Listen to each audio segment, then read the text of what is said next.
Micah Parsons' off-season theatrics have felt like a slow-burning fuse, and the latest developments, no trade calls yet and a missed practice Thursday because of reported back tightness, only add more uncertainty to a story that was already unraveling in public view. There are a few things to unpack here. What the lack of offers means, why teams might be cautious, how Parsons' actions and health intersect with leverage, and what the realistic outcomes look like for both Parsons and the Cowboys over the next several months.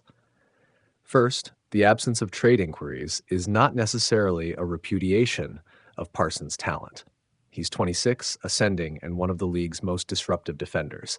Any team that could acquire him would be dramatically improved. The reason we haven't seen a flood of calls likely comes down to a mix of logistics and risk. To land Parsons, a team would need to clear substantial cap space or be willing to part with premium draft capital, and they'd also need to negotiate a long-term extension on top of that. Right now, that's a huge package to assemble, and franchises don't make those kinds of commitments lightly, especially when the player is publicly discontented and the relationship with the current team looks combustible. Second, timing and leverage play a central role. Parsons is entering the fifth-year option year, which pays him around $24 million this season, a meaningful number, but still well below his market value if you project him among the highest-paid defensive stars. Because he's under contract and the Cowboys can franchise tag him after the season, teams have to consider that acquiring him mid-season won't guarantee long-term control unless they can hammer out a new deal. That financial uncertainty pushes many general managers to the table only if they believe the player will be on a reasonable path to sign an extension quickly. If Parsons signals he wants to get out, but owners think the Cowboys will hold firm, that increases the buyer's price and decreases the field of willing takers. Third, the optics of Parsons' missing practice for back tightness complicate the narrative in several ways. From Parsons' perspective, soft tissue issues can be legitimate and warrant cautious load management. From the Cowboys' perspective and from the negotiating table, playing through camp is currency. If the team believes the injury is tactical or related to his broader contract stance, that will harden their negotiating posture. From other teams' points of view, any health downgrade increases the acquisition risk. A team considering mortgaging multiple picks and cap space for Parsons needs assurance he'll be available and healthy for the stretch run and playoffs.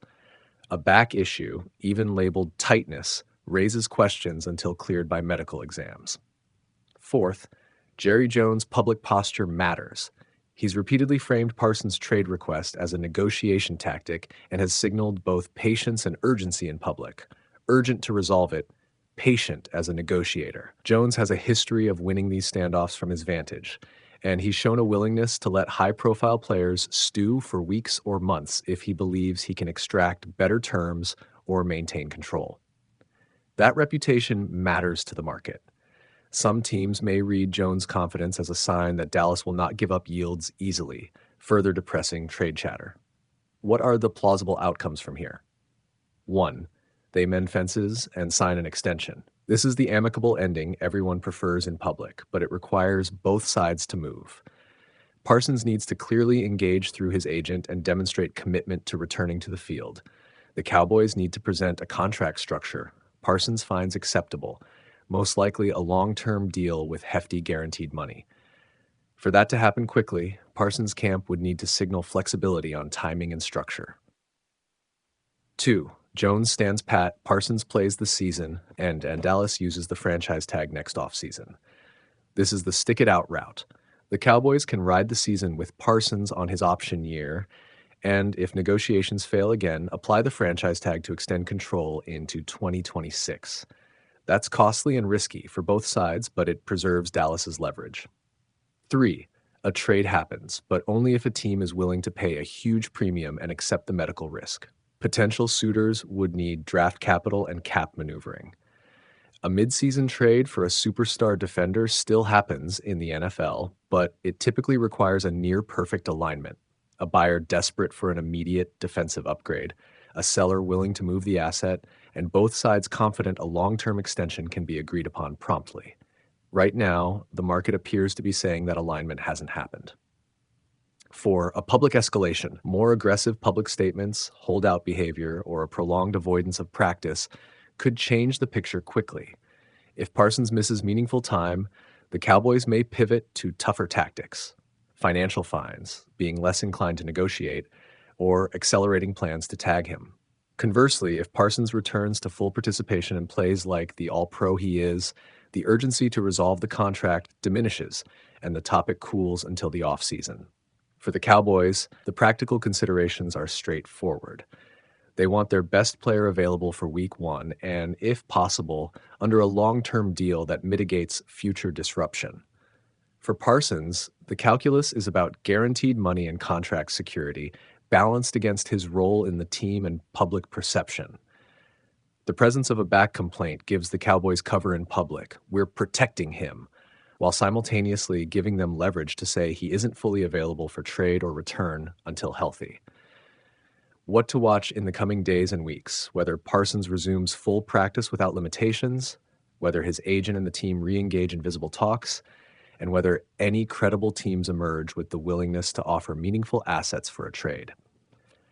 Also watch official medical updates.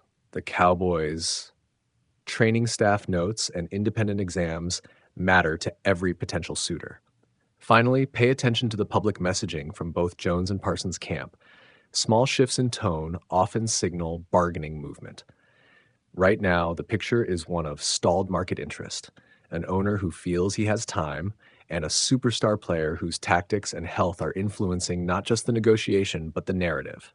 Until someone breaks that logjam by signing a deal, signaling sincere engagement, or producing a bona fide trade offer, this will keep simmering, with each new practice, missed, or statement given tilting the balance just a degree one way or the other.